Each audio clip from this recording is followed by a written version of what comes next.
mabuting balita na atin kong pagninilayan. Unang-una, ako po ay nagpapasalamat sa Diyos sapagkat for the first time, ako po ay makapagbabahagi ng kanyang mabuting balita. Pero alam niyo po ba na ang San Roque Parish ay napaka-memorable po sa akin. Alam niyo po kung bakit memorable po sa akin ang San Roque Parish?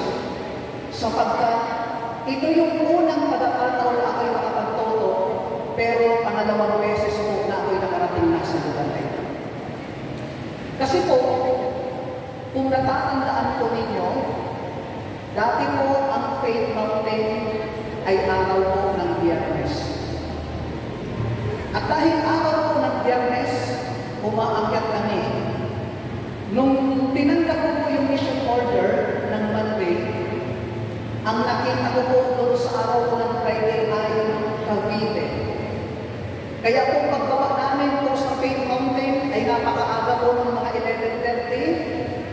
Nagtigil po muna ako doon po sa may Palakala. Tapos bumiyahe na po ako.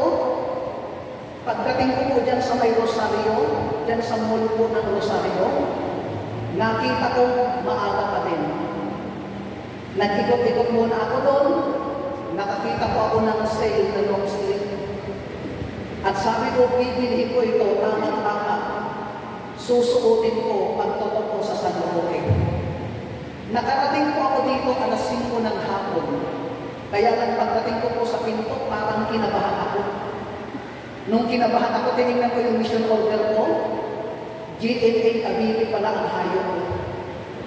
At nung nakita kong GMA Cavite, sabi ko parang hindi na ako aabot. Kaya ang ginawa ko, nagpaalam po ako, umuwi na ako. Hindi na po ako umayong kasi hindi ko na po maaabutan yung gawain ko sa GMA. Kaya naman po, sabi ko, salamat, paglipas ng mahabang panahon, ako po ay nakabalik dito po sa San Roque. At naniniwala po ako na ang araw na ito ay hindi po magkakataon o aksidente, kundi ito po ay itinakda ng Diyos. Mga kapatid, balikan natin ang ebanghelyo na ating pong natunghayan. Alam niyo po, ang ebanghelyo ito ay may tatlong pagpapakilala kung sino nga ba si Jesus. Una, sa Synoptic Gospel po niya sa Matthew chapter 27, ang sabi po sa verse 43 ay ganito, nananalig siya sa Diyos at sinasabi niya siya ay anak ng Diyos. Ang unang pagpapakilala na makikita natin kung sino si Jesus, siya ay anak ng Diyos. Pangalawa, dito po sa ating binasa, ilang beses na binanggit na siya naman ang Mesiyas. Pag sinabi kong Mesiyas, siya po ay tagapagligtas. Tapos, pangatlong mababasa natin ang magpapakilala kay Jesus, siya po ay hari. Siya po ay hari. Kaya ang nakalagay sa ulo niya, ang hari ng mga Hudyo. Pero pag tinignan nito sa aklat ng pahayag ng kabanata 11 ang talatay 16, ang binanggit doon, siya ay hari ng mga hari, Panginoon ng mga Panginoon. At alam niyo po, sa darating po na linggo, yan po ay celebration po ng ating simbahan. Ang tema po ay Christ the King. At dahil yun po ang tema ng ating simbahan, ang Christ the King, yan po yung gusto kong ibahagi sa inyo. Kasi kung naniniwala tayo na si Kristo ang hari, anong puso meron si Kristo at ano naman ang dapat nating ibigay sa Kanya. Ang pagninilayan po natin ay about heart of Christ the King. Puso ng Kristong hari. Dito po sa ating binasa, ang unang-unang mababasa po ninyo sa verse 34. Sabi po ng verse 34, mga kapatid po ay ganito, sinabi ni Jesus, Ama, patawarin mo sila sapagkat hindi nila nalalaman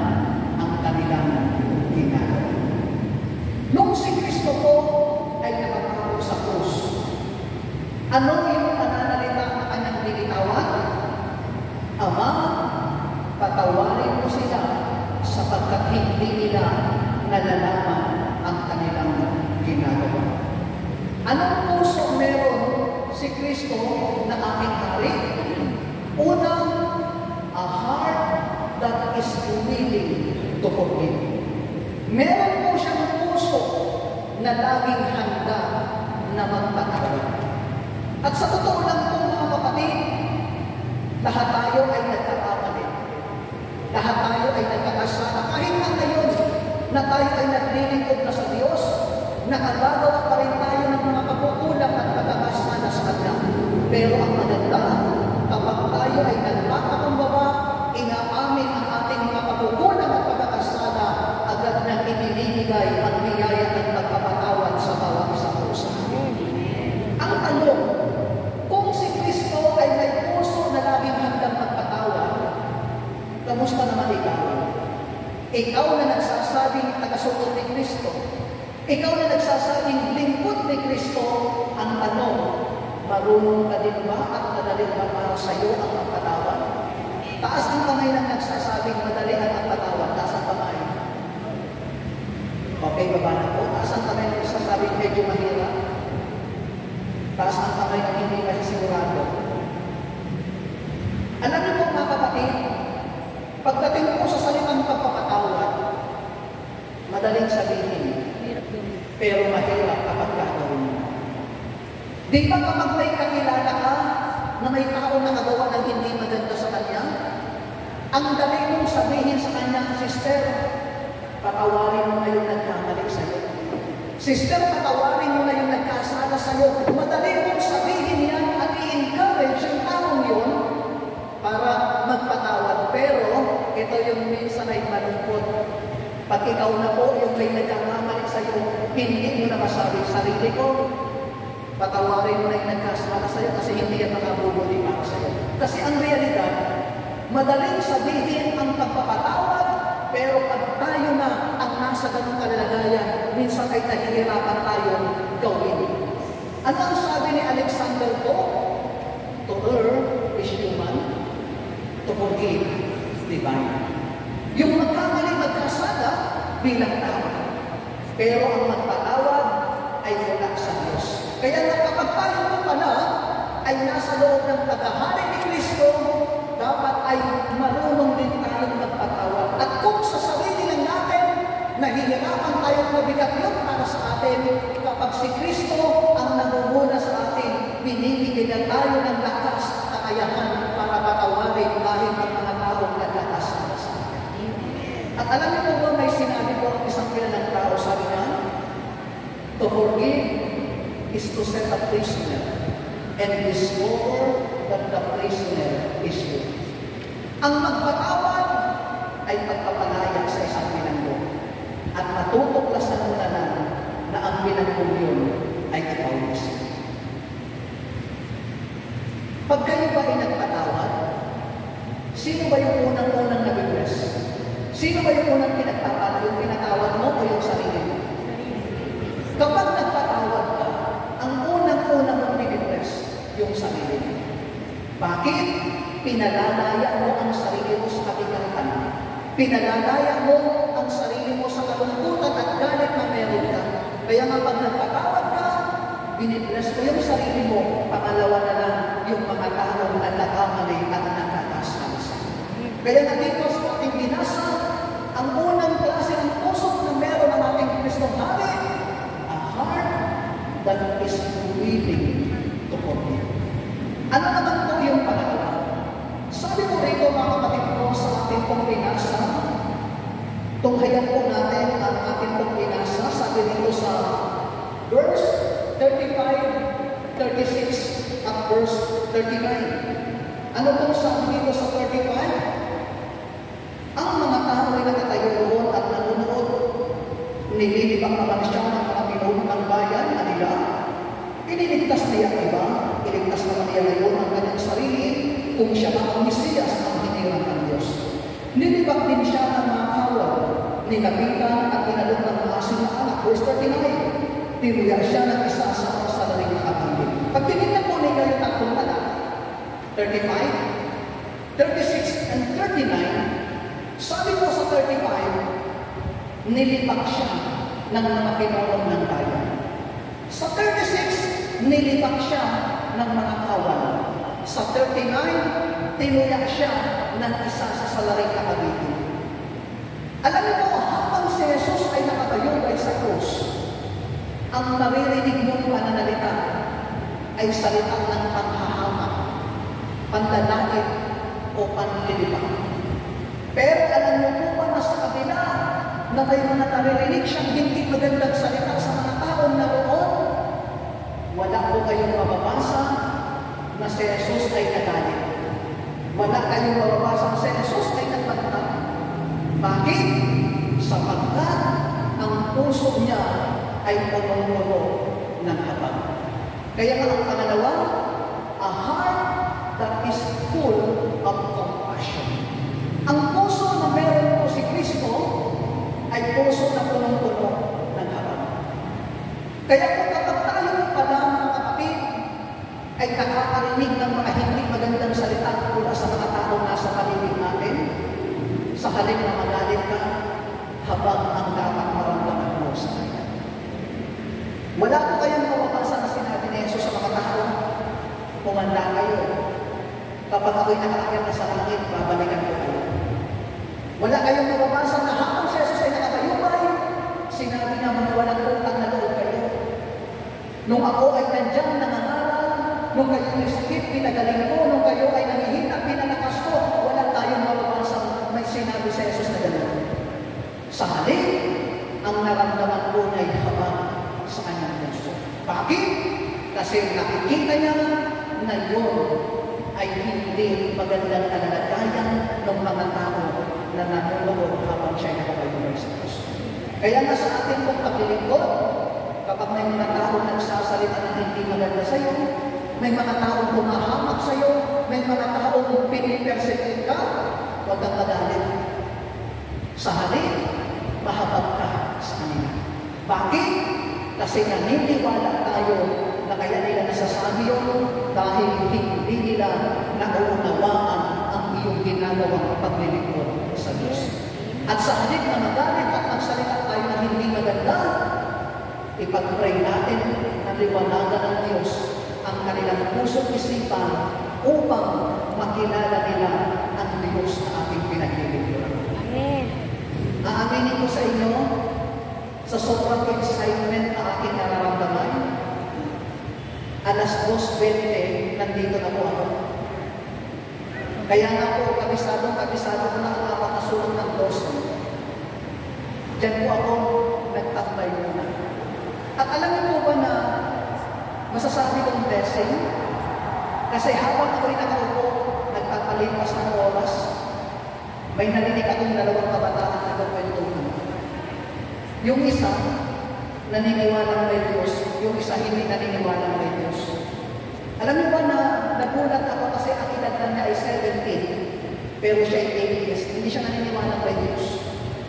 Kaya doon sa maikling pag-uusap nila, hindi ko napigilan ang aking sarili at ang sabi ko, ay ining pasensya na makikisabat ako kasi pinaniniwalaan niya na ang tao ay galing sa mundo.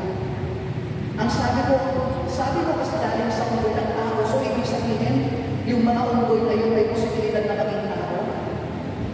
Sabi niya, hindi naman po gano'n. Tapos, hindi ko na ikukwento kasi nagpupunso ako ng mahabang oras. Pero alam mo na nakausap ko sila ng makapahalos isang oras. At ang sabi ko, hindi kita kinukondem o ginadjudge sa paniniwala ko. Pero ang dalangin ko, makilala mo ang Diyos kasi nakakabata ko pa. Malayo pa ang tatakbayin mo, naway maunawaan mo at makilala mo si Kristo para pagdating ng panahon, si Kristo ang gagaway at magpapalat para magtagumpay ka sa lahat ng gagawin. So mga kapatid, ipinakita ko po yung habang para sa kanya. Kasi yun ang meron si Kristo. Una, willing to forgive, may puso na meron siya. Pangalawa, full of compassion. At ang pangatlo, a heart that is ready to sacrifice.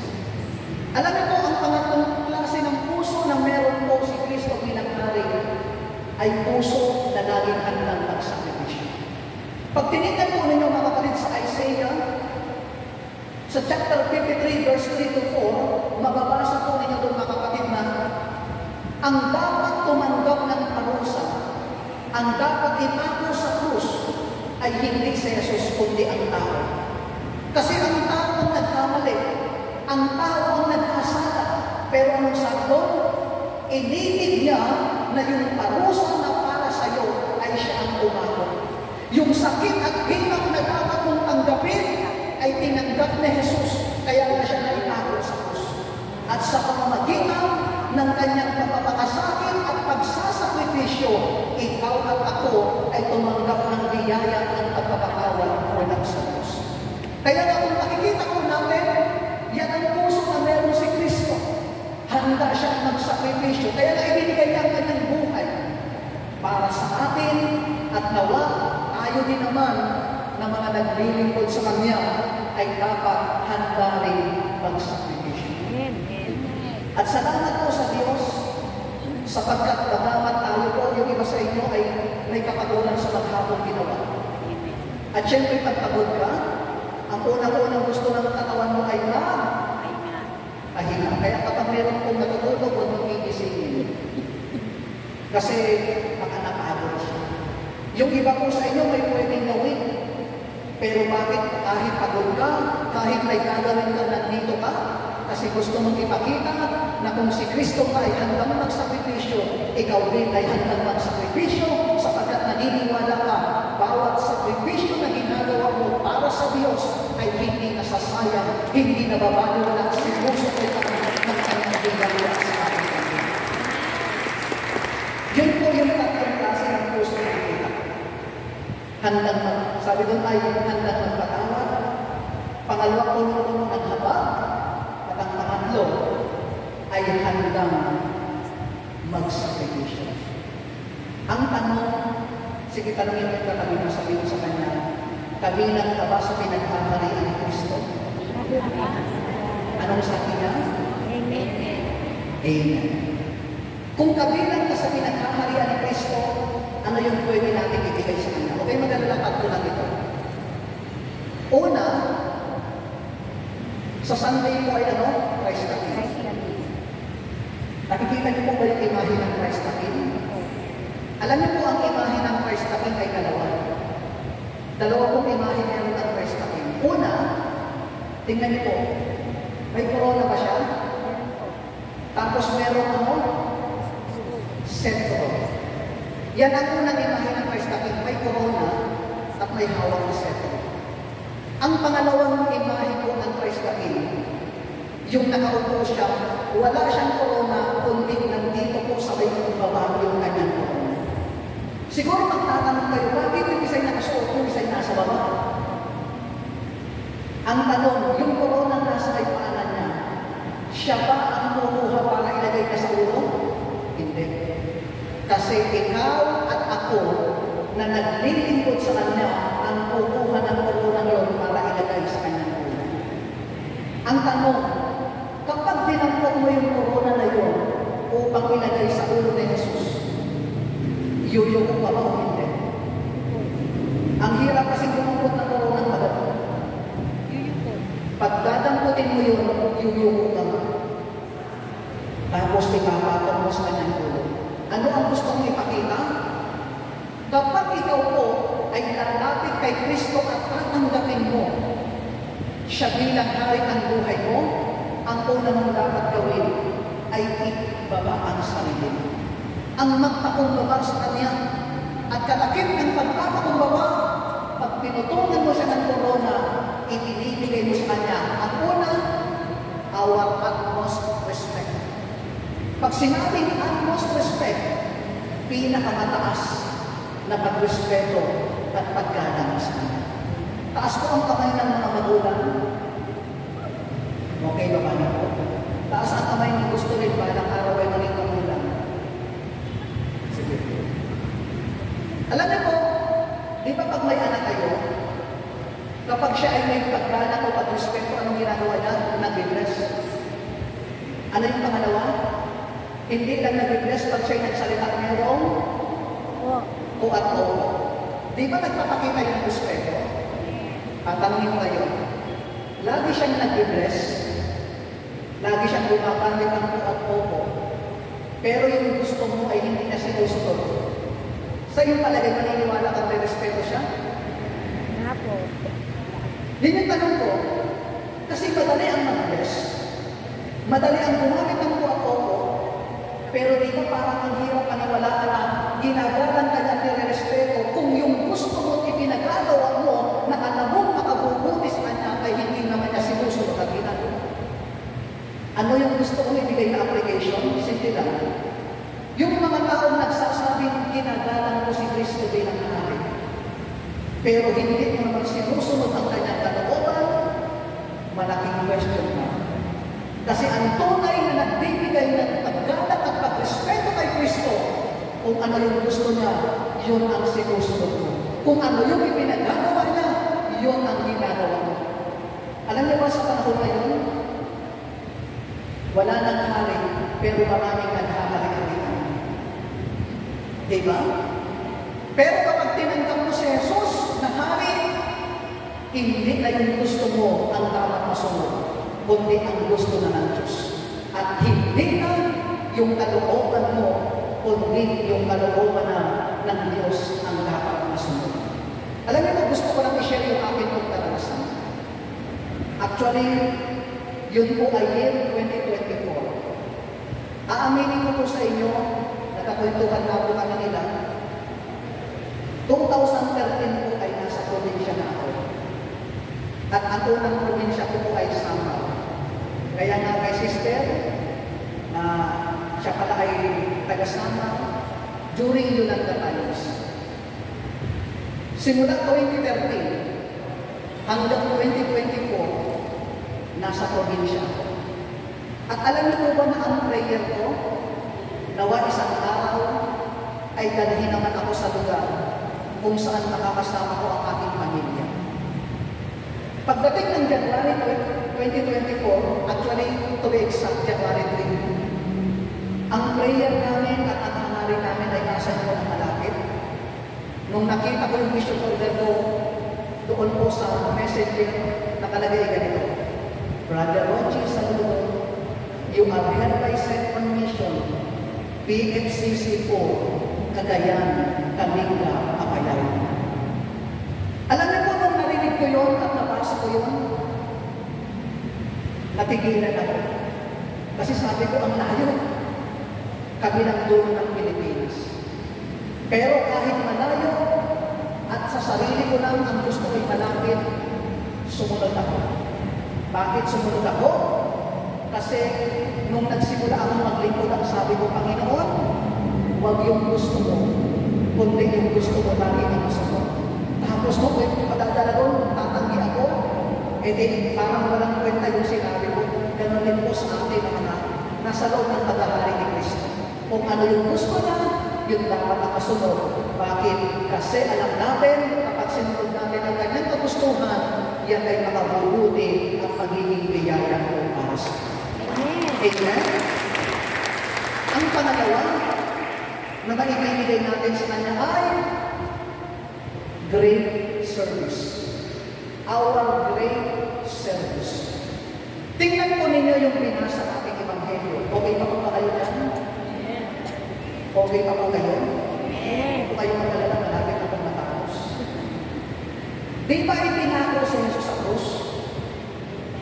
Alam niyo po nung panahon na yun, isa po sa pinakamahirap na kamatayan na pwede mong harapin, yung pamamaraan ng kamatayan, ay yung tinatawag na death by crucifixion. Yung ikaw po ipangako sa krus. May dalawa pong paglalarawan tungkol po sa kamatayan na ipangako sa krus. Una, shameful death. Shameful death. Bakit shameful?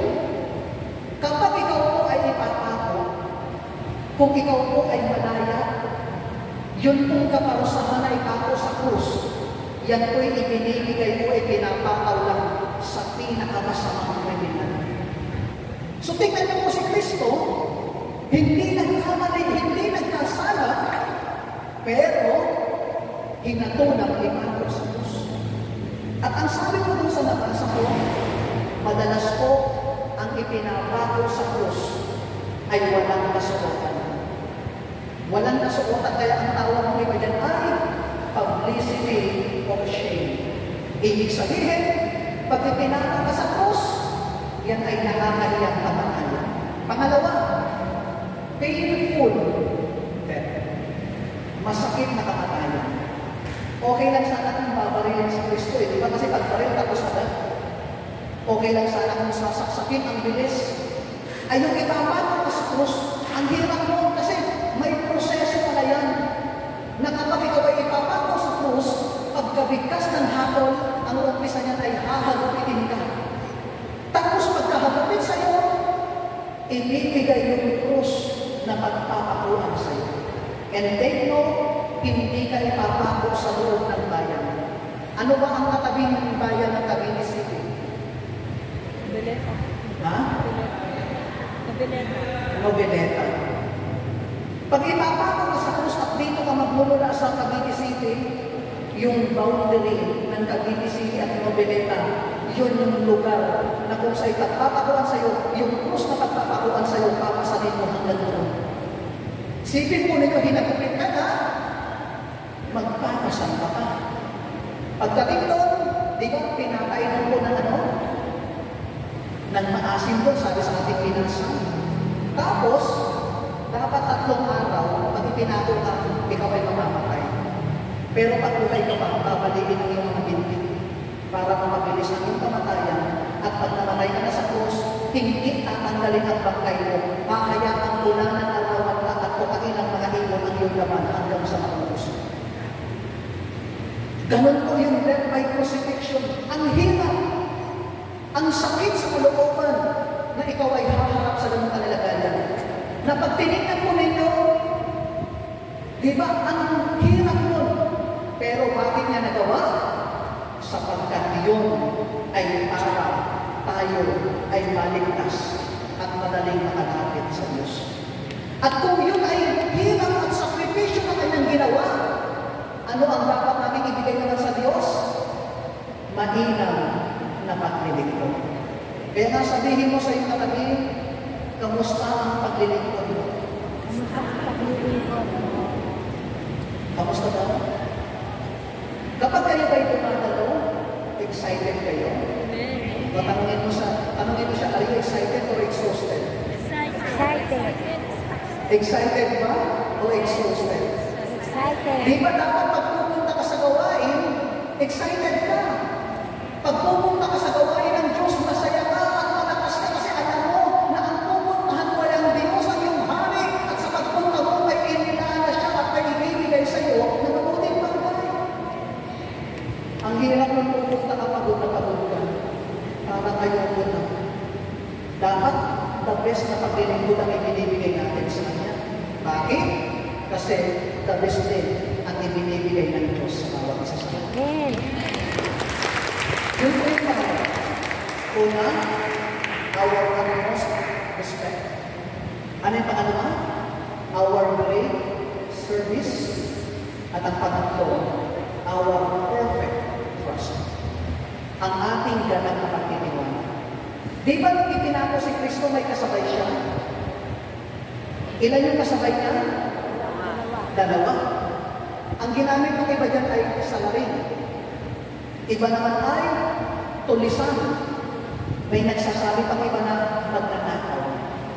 Anong pangalan ng dalawang kasabay ni Jesus? Anong pangalan? Sige po, hihintayin ko po tayo. Anong pangalan ng dalawang kasabay kay pinako ni Jesus? Sige po, hihintayin kayo. Mag-interpretation. Ang pangalan po nun ay si Hestas at si Dimas.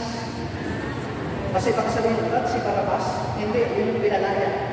Dalawa po yung nakasabay, ayon sa kayo ng tradition, ang pangalan po nila ay si Hestas at sino? Sino naman yung nilibak si Jesus? Sino yun? Hestas. Mataasan kami nagsasabi yung si Hestas yun. Mataasan kayo nagsasabi ng si Dimas yun. Mataasan kami nung hihintay na lang niya. Sige, okay lang po yung tanong na natin. Yung pong nilibak at kinuya sa Jesus na ang sabi kung talagang ikaw ang Mesiyas, iligtas mo ang iyong sarili pati na kami, yun po ay si Jesus. Sino yung nagsaway? Si Demas at ang sabi niya ay ganito, matuwid lamang na tayong parusahan ng ganito, ngunit ang tao nito ay walang kasalanan. At ang mas matindi, pakita niyo yung sinabi niya, Jesus, alalahanin mo ako kapag naghahari ka na. Alam mo nung sabihin niyang Jesus, alalahanin mo ako kapag naghahari ka na, ibig sabihin, nung oras na yun, ibinigay na niya ng buong-buo ang tiwala niya at pagkilala kay Jesus na kanyang Panginoon na tagapagligtas. Amen? Kasi alam niyo ba si Jesus ay makapagpapatawad sa kanya at makapagbibigay ng katiyakan para makarating siya sa kanya. At ano ang sagot ni Jesus? Sinasabi ko sa iyo, ngayon din, isasama kita sa paraiso. Alam niyo ba na ang paraiso ay ginagamit na termino para ilarawan ang langit? Diba, nabasa niyo po sa Korinto yung sulat ni Pablo? May kilala akong Kristiyanong dinala sa ikatlong langit. Inuulit ko, siya'y dinala sa paraiso. Kaya nga po, ang paraiso ay ginamit po na salita para ilarawan ang langit. Kaya nga nang sabihin ni Jesus, ngayon din, isasama kita sa paraiso, gustong sabihin ng Panginoon, dahil ibinigay mo ng buong-buo ang tiwala mo sa akin, pinili ako, ikaw ay papasok din sa langit. Kaya dito makikita natin na pagdating sa paglilingkod, ibigay mo ng buong-buo ang tiwala mo kay Kristo. Alam niyo po ba nung una, kapag hari, yung tiwala ay ibinibigay ng kanyang nasasakupan. Bakit? Alam niya kaya siyang proteksyonan ng kanyang hari. Alam niya kaya siyang pagpalain ng kanyang hari. Kasi ang hari, lalo na yung hari na may mabuting kalooban, hindi niya hinahayaan mapahamak ang kanyang nasasakupan. Ganon din po kung si Kristo ay hari ng ating buhay, ibigay mo ng buong-buo ang tiwala mo sa kanya. Pagkatiwala mo ang iyong pamilya, ipagkatiwala mo ang iyong buhay, pagkatiwala mo ang iyong trabaho, ipagkatiwala mo ang iyong paglilingkod, at sasabihin ko sa iyo, kapag ibinigay mo ng buong-buo ang tiwala mo kay Kristong Hari, hindi ka niya iiwan, hindi ka niya pababayaan, pagkos lagi siyang nariyan para tulungan, agutin at katapuin ang lahat ng ating isa. Kaya nga dito sa Ebanghelyo ng ating binasa, pinapaalala po sa atin na meron tayong hari. At ang hari na yun ay walang iba kundi si Kristo. Na ang ating hari ay laging handang magpatawad, punong-puno ng hamag, at laging handang magsakripisyo. Na nawa tayo ng mga sasakupan at kabilang sa kanyang pinag-aarihan, ibigay mo ang pinakamataas na pagrespeto sa kanya. Ibigay mo ang maingat na paglilingkod at isuko mo, ibigay mo ang buong mong tiwala sa Kanya upang sa bawat araw ay lagi nating makalasan ang Kanyang bigaya at pagkilos natin. Amen? Pwede na po tayo magsigayo. At sa ating pong pagtayo, mga kapatid, sa ating pong paglapit sa ating buhay na Diyos, inaanyayahan ko po kayo na lumapit tayo ng nagkakapagbabaan kay Kristo na ating pong mahal. Siya ay laging handang magpatawad. Kung tayo